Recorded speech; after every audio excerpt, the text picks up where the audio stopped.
Hey, Brandon, welcome. I am so glad that you're sitting here today to join me on this podcast. Thank you for having me on today. Okay, so I know that you are all about SEO, and that may be a term that most people don't know about, but I'm wondering if we can start somewhere just a little bit different today and tackle the big monster in the room, which seems to be AI these days. Could we talk a little bit about AI and marketing before we talk about SEO? Yeah, AI is kind of taking over, so it's a good Okay. topic to go on. And Okay.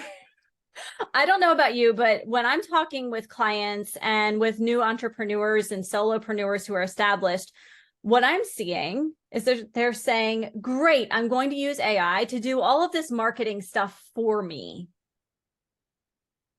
And for me, that feels a little bit, doesn't feel like they're going to get great results. So I'm curious to know, in everything that you're doing and seeing, how are you seeing this trend of AI being integrated into digital marketing?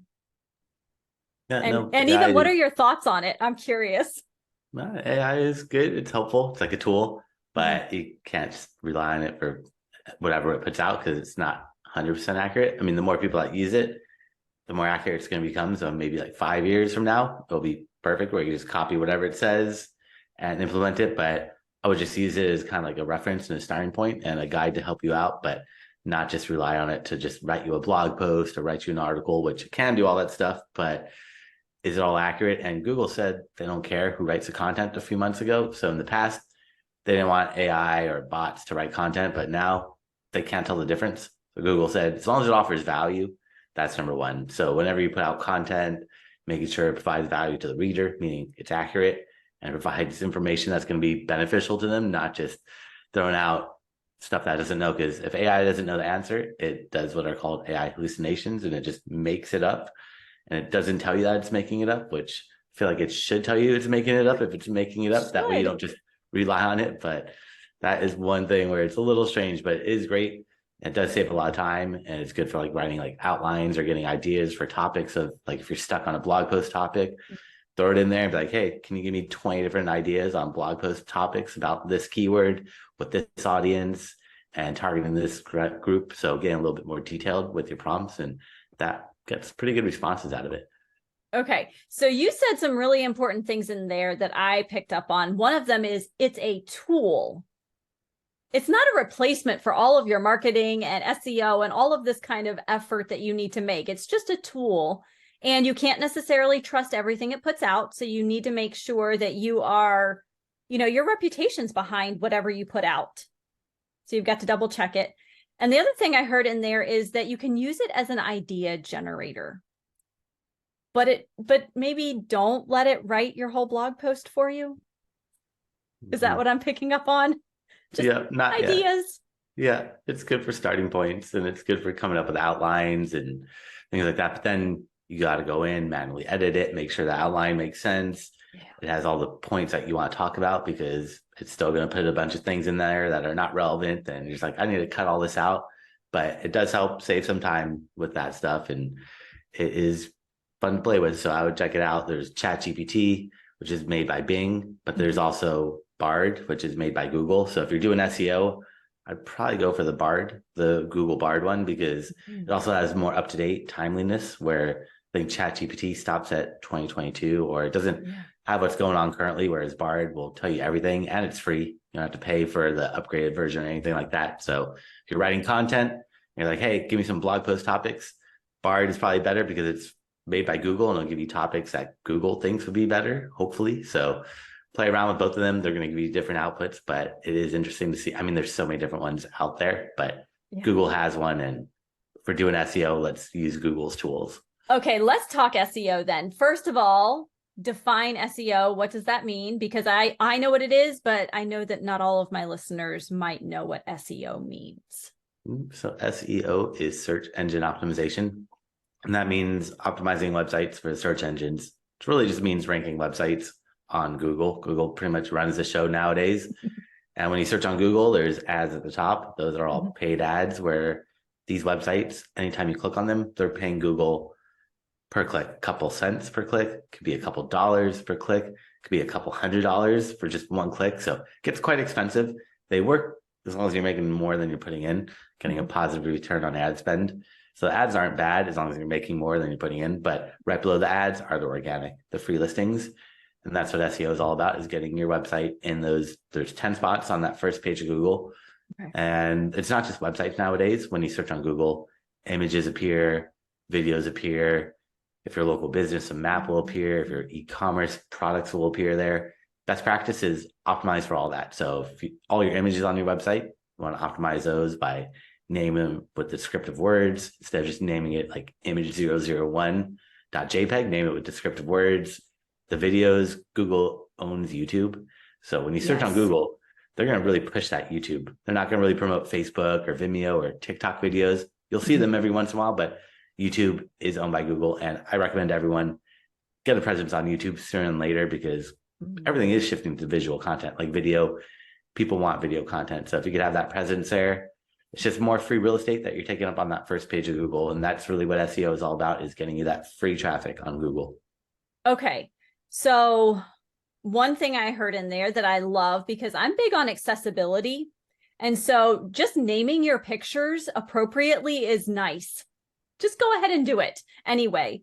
But yes, okay, so it's going to help you rank better if you even label those pictures and not just use whatever your camera calls it, but actually put what it is in that name.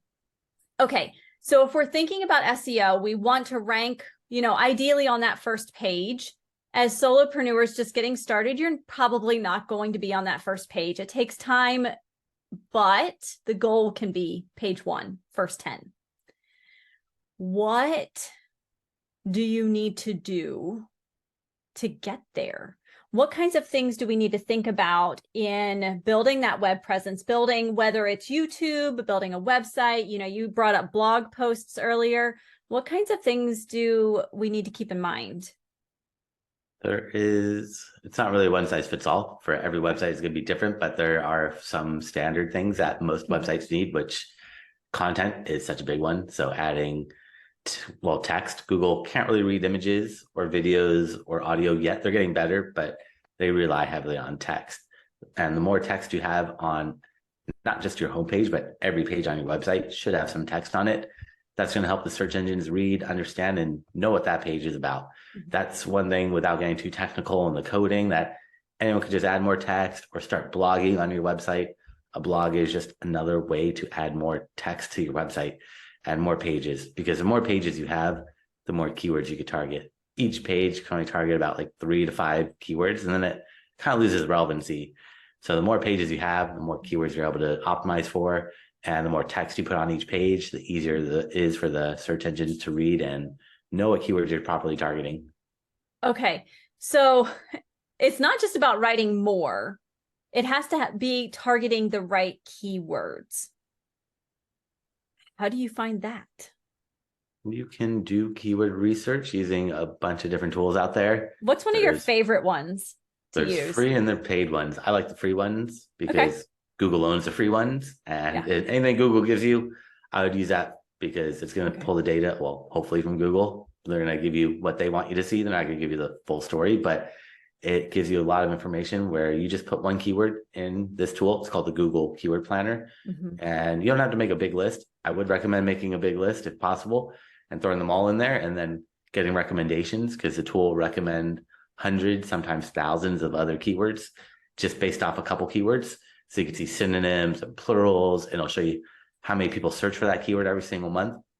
So like I do SEO classes, and I want to rank for SEO classes, but then I put in the tools, I did the keyword research, and SEO classes gets about like 1,500 searches a month, but SEO training gets 3,000 searches a month. And it's almost the same thing. It's just, I didn't think people would search for training versus classes. So doing the keyword research helps you find those things that you probably would have thought of eventually, but you just don't have that data there. And when it's in front of you with all the numbers, then it's easy to pick and choose which ones are going to be the most beneficial for your business. Changing that one keyword will double my traffic, and it's the same intent, same users. They're just, instead of looking for classes, they're looking for training.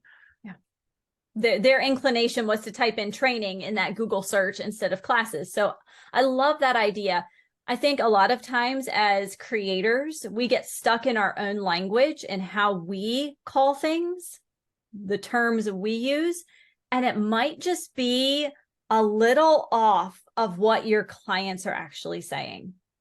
And that little bit of difference, you're right. You know, you said 1,500 versus 3,000. It's a big difference. And so just choosing those, going in with your ideas in mind and using those keyword analyzers, those keyword planners from Google is just going to make it simpler. You know, you don't guess. So I'm a data girl. I love data. I love numbers. And being able to go to that keyword planner is so much fun. There's so much information in there. Yeah. It is a great tool. There's a lot of other paid tools, but they're just pulling their data from the Google Keyword Planner and making it look prettier and nicer. But essentially, all the data comes from the Google Keyword Planner, and it's a free tool, so you don't need to pay for these tools. If you work at an agency that wants to spend money, sure, let them spend money on like Ahrefs or SEMrush or some more popular tools, but they're all just rehashing that data from Google. Yeah. And SEMrush, you know, I don't know about the other, but SEMrush for sure is pricey. And there are plenty of other better things to spend your money on if you can use a really quality free tool in its place. So yes, I'm with you on that. Go with the keyword planner for sure with Google.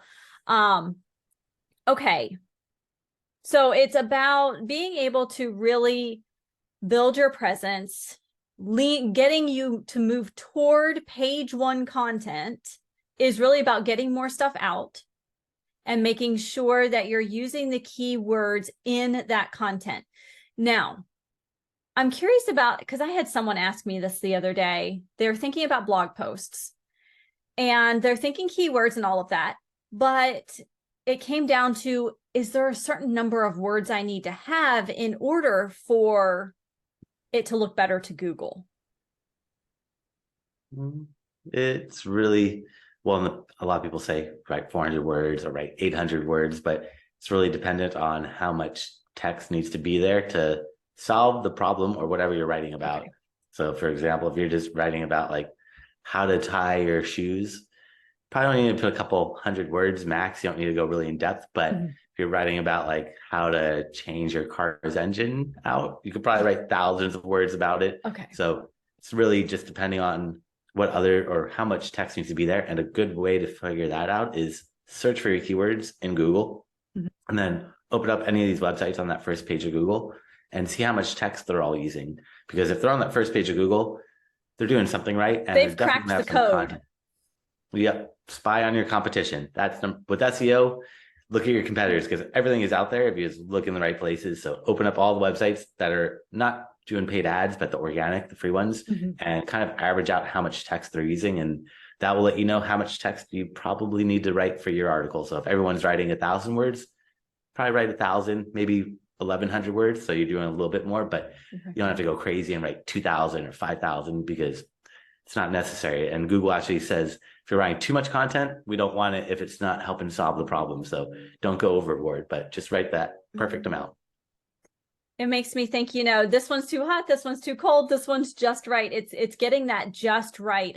So great tip to be able to go spy on your competitors, go look at their internet real estate, see what they've got going on, because I imagine even how much you need to write varies by what field you're in, what problems you're solving. Some, like you said, tying your shoe, probably simpler than changing out the car engine.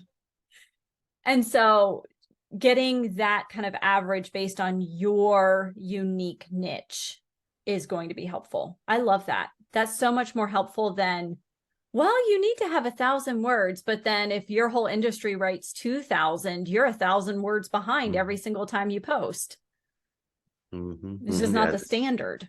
No, there's no one size fits all with SEO. It's really, we got to look at your competition and see what they've done and how do we do a little bit better job of it. So that's really what matters, is not because Google's algorithm changes every single day. So even if we figured out how Google works, tomorrow they change, the next day they change, and we're going to be left behind. But what matters is who's on that first page of Google for your keywords and what have they done? And let's just try to look at their strategies and incorporate what's working into our own website.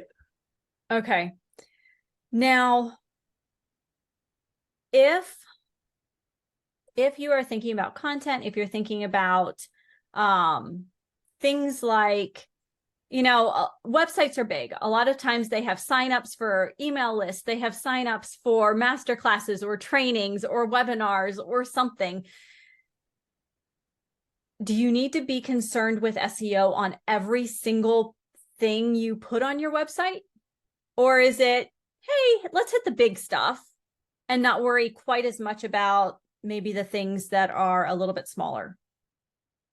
You want to try to optimize everything eventually, but prioritizing what's important. Like if you're an e-commerce website and you're selling 5,000 products, you're like, all right, this is a lot. How do I optimize all these pages? So picking and choosing, starting off with like the homepage or the categories, then subcategories, subcategories, and just like a normal website or like even a service business would have like the main category. Like if you're a dentist, you'd say like, I do general dentistry or cosmetic dentistry. Then from there, you could have subcategories for like cosmetic, could be veneers or Invisalign or whatever it is, but breaking it down and prioritizing those more important pages before you get on to all of them, because eventually you want to try to optimize everything because it is real estate and it's free real estate. So best practices, take advantage of that. I mean, you don't have to do like a privacy policy page or terms of service, kind of skip those pages. Not the most important, but any of your services or your products, the main ones, I would go for those. Like if you know this product is going to give you a huge return on investment and you have good profit margins, maybe I would spend that extra time pushing that one a little bit more, but you got to pick and choose which ones to start with. I love that concept because I know some people are going to listen to this and think, I have to go redo my whole website. I have to go do it all right now. And what you're saying is no. Yes, eventually, but no right now. Just focus on the big stuff first. Focus on that homepage. Focus on where you're talking about your services. And I like the idea. I hadn't thought of that, to focus on the highest ROI things that you're selling and optimize those. That's brilliant. That's right there. Worth the price of admission, folks. That's it right there. Focusing on those biggest ROI services and making sure you've got the right keywords in place and have all of that great information. Okay. I assume all of the same stuff applies when you are posting to YouTube. Is that true, false, somewhere in between? A little bit. I mean, some overlap. Keywords for Google are going to be a little bit different than they are for YouTube. So, but the concepts are the same. Yeah. Okay. The overall concepts are the same. And with YouTube, if you could transcribe your video, because Google struggles with video and audio, they're getting much better at it. But if you can transcribe it, put in the description or write a unique description or timestamp it or whatever it is that you want to do. But the most important place is the title. Title is where you want to put as many keywords as possible without repeating yourself. It's just like when you write an article or a blog post, you want to try to squeeze in as many keywords as possible within, usually it's like 60 characters for a website. YouTube, I think, makes it a little bit longer where you might get like 100. I'm not sure the exact number, but get some more space and try to maximize that up. Like fill it up with as many keywords without spamming it, but make sure it still has to sound right. It still has to sound good. Yeah, copywriting mixed with SEO. So trying to squeeze in keywords, but also make it sound enticing to want to get people to click on it, because you got to get people to click on it too. Don't want to just rank it and then no one clicks on it because the title doesn't make sense. So got to optimize for people to get them to click and optimize for Google to get you those rankings, or YouTube to get you those rankings. So you said something in there that I'm curious about. Try to transcribe your videos. So are you saying put the entire transcript in the description? If it's a short video, maybe if it's a 30-minute podcast, nobody's going to read that whole transcript, but timestamping it would be beneficial because people will just look at that, and that it also just adds more text. So Google sees all the timestamps, and sometimes they'll even section it off into chapters, and they'll rank it on Google, and they'll show it in sections. So timestamping does help out and just adds more text. It really comes down to adding more text. The more text you add, the easier it is for YouTube, Google, any of these platforms to really understand, because they're just robots. They're not that smart. People think they're smart, but they really need you to spoon feed them as much information as possible. The more you give them, the better they're going to be able to understand and rank you for the correct keywords.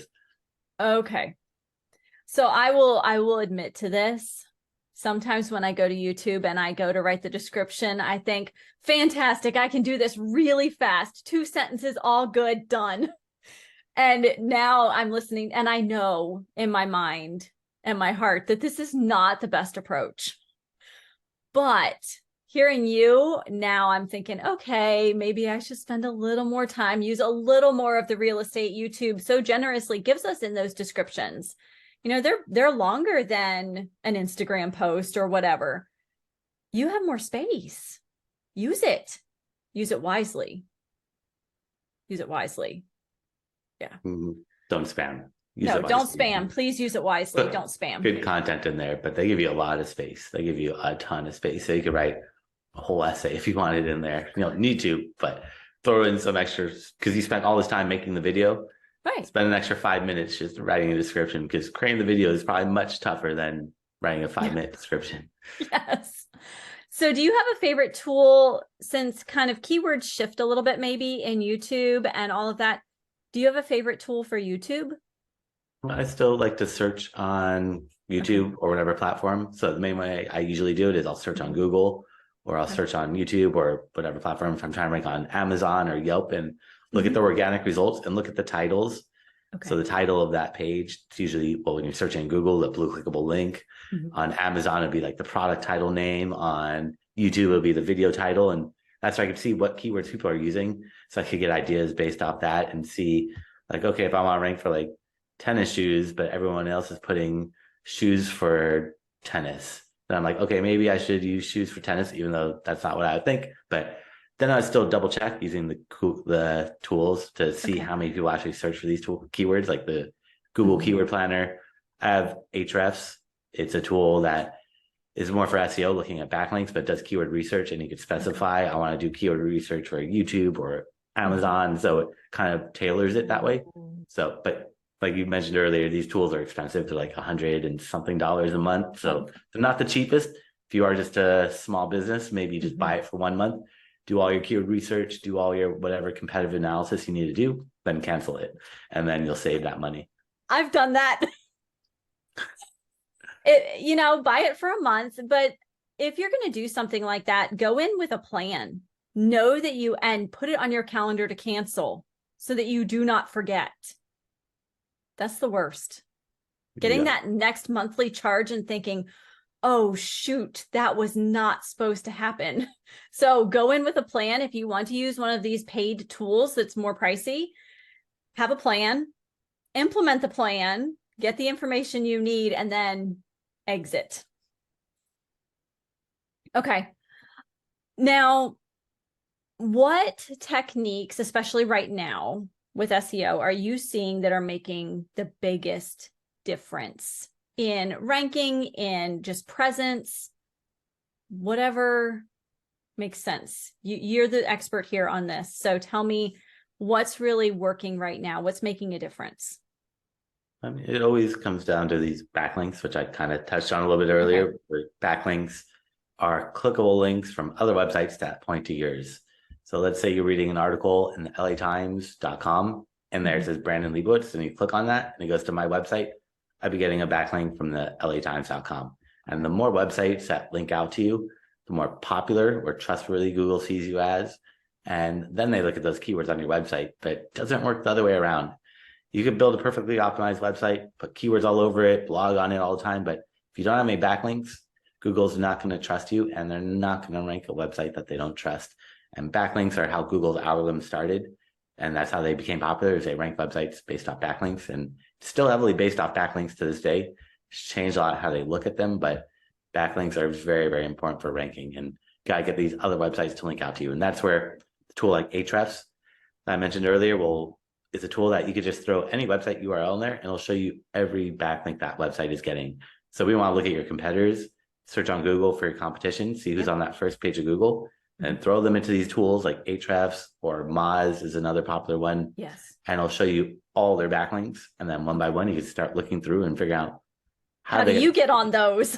Figuring it all out, reverse engineering their entire strategy, seeing if they've been on podcasts, if they have been, which ones, if they've been interviewed, if they've done articles or blogs or press releases or whatever it may be, you could see everything that they've done. Oh, okay. That takes time. That takes time, but it's worth it. Yeah, it's worth it.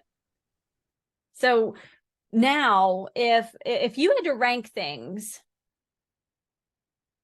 so if I gave you a couple choices, I want you to put them in order of importance for me. It's kind of like a drag and drop test here. If I said, all right, I know I need to optimize my homepage. I know I need to get on YouTube and start taking advantage of free real estate. And I know I need to focus on backlinks. What order do I do those things in? Backlinks are probably number one, and most people don't really know about them or don't realize how important they are. And even Google tries to downplay it. Google came out a few months ago saying backlinks aren't the top ranking factor or one of the top ranking factors, but I've never seen a website rank without backlinks. Like almost any website that ranks on that first page of Google will have backlinks, like 99% of them. So backlinks are so vital that if you're not building backlinks, unfortunately, most of your efforts for SEO aren't going to really come out to play, or you're not going to get those rankings. Yeah. So backlinks, number one, then optimize your content on your website. I mean, you should be doing both simultaneously because there's no reason, because backlinks do take a lot of time. Backlinks are where I spend probably like 80% of my time is building back or trying to build backlinks, because backlinks can be social media. It could be getting written up in the New York Times or the LA Times. So press releases and media and earned media and content, and it's just a lot of content marketing. So that's where it all comes down to, is just trying to get that balance of building those backlinks, optimizing your website, because once you've optimized your website, you don't really have to keep doing it unless you add new pages. So if you add new pages or new blog posts or new services, you want to optimize those pages. But other than that, once your website's optimized, it's kind of good to go. Then it's that trust and just getting Google to trust you. And then once Google trusts you and you get that traffic, now you got to get people to trust you. And that's by having a good website that's optimized for conversions for people, that has all the information at the top. It's easy to read and navigate through. And then I'll do YouTube later. YouTube's probably important, but Google just dominates right now. YouTube is still huge. It's one of the most, I think it's the second most popular website on the internet. Yeah. So it has a big presence, but Google is really where everyone starts, or most people start their searches. Okay, you're right. And I think YouTube is the second biggest search engine in the world. So which is interesting, right? Because Google's number one, and then second is a Google owned search engine. So that you're right, they're dominating the field, and getting in and understanding how Google is ranking that keyword research using the Google tool, because that's where people are going. 9 times out of 10, they're going, hey, Google, I need this. And they're trusting Google to find the right stuff. And okay. So backlinks, optimize homepage, then YouTube. If we're talking about the 3 options I gave you and asked you to put them in order, let's be really honest. I gave you a very specific set of things to put in order. Is there something other than backlinks that would be number 1 for you? Well, having good content on the website. Okay. That's always number 1 to Google. Google's, well, ever since I've been doing SEO back in 2007, I've read content is king. Like, content is the most important thing.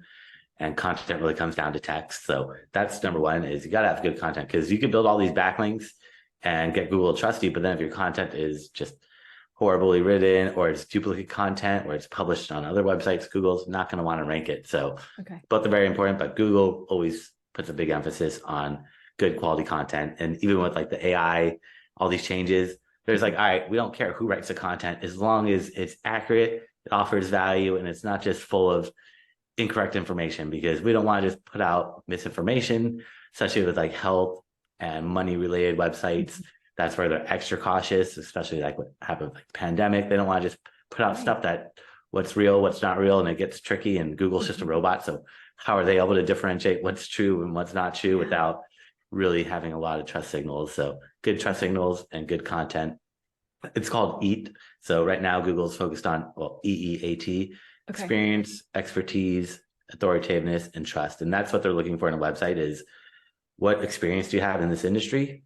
So if you're like selling like basketballs, you should have some knowledge into basketball, into sports, and then expertise comes down to just, are you knowledgeable? And usually that's by getting published on other websites. So maybe you get an article or a blog post written about you from a local basketball team, or the NBA. If you're optimistic, you get those bigger sites going. Yeah. Gotta go big or go home, and try to get those. Then authoritativeness, like how authoritative are you? And that's where these backlinks bring that authoritativeness. It's like, okay, now we see the NBA is talking about you. Okay, you must be knowledgeable. And trust comes from like reviews, third-party sites. Like if you're on Yelp or Google or any websites that just have reviews and testimonials, or really comes down to backlinks, other websites are talking about you. It really does come down heavily to these backlinks. That's a game changer. Just knowing and committing to stepping outside your comfort zone, because I know a lot of entrepreneurs say, but I'm creating my content. I've got this nice little bubble of stuff going, and it feels scary to step outside and do the work that it's going to take to get the backlinks. But it's the thing that's going to build all of that authority, and it's going to help you actually grow further than just staying inside your comfortable little bubble. So, okay. So I would love to recap a few things, and maybe you can help me too if I forget something. Content, valuable content is critical. We need to make sure that everything is keyword based, not just relying on our own understanding of our topic, but making sure you're using the words that other people are actually using for it. That you can't be spammy. I hope that one's a no-brainer. I hope that one's just kind of a, yeah, of course, don't be spammy. So don't spam your keywords, use them correctly. And really just getting out there and getting those backlinks. Because if you have the really good content, if you have all of this in place, if it's optimized, it really comes down to the backlinks. What did I forget? No, that is a good summarization of the more higher level points, like content and backlinks just really dominate everything. And then make sure you focus on doing keyword research when you're writing that content, and just provide value. You can use AI to help out, but don't just copy it verbatim, because that's probably could do more harm than good in the long run. And you don't want to do anything that potentially will get you penalized, where Google might flip their switch and say, all right, next month, we don't want AI written content. So you never know. Google makes the rules. I don't think they're going to change that, but you don't know. Google they have too much power and too much control, and they just have such a big grip on the market that any change that they make, you have to kind of abide by it. The other thing that comes up for me when you say, don't just rely on the AI content, is that if you rely on it, when you go out and post on social and you post all of these other places, you're going to sound like two different people. If you're writing your own content for some things in your business and you're relying solely on AI for other pieces of your business, it's going to sound like two different people. And that's going to break trust when people are coming to visit your website or to look at your stuff. Yeah, that's a big part, is keeping that tone and the voice authentic, and authenticity, and keeping it consistent. And AI is not going to keep it consistent. No, it's going to pull what it has access to and put it together in a way it thinks is correct, regardless. Okay. Thank you so much. So this doesn't even scratch the surface, but it gets us thinking about SEO. So how can we stay in touch with you? How can we connect with you to dig deeper into SEO? So anyone that wants to learn more, I create a special gift for them. If they go to my website at SEO Optimizers.com. That's SEO Optimizers.com/gift. And they can find that there, along with my contact information and a bunch of classes I've done over the years. I've thrown up for free, so they could see step by step how to do some of the stuff that we talked about. And also, if they want to book some time on my calendar, I'm happy to check out their website for free from an SEO point of view, and they can book some time there as well.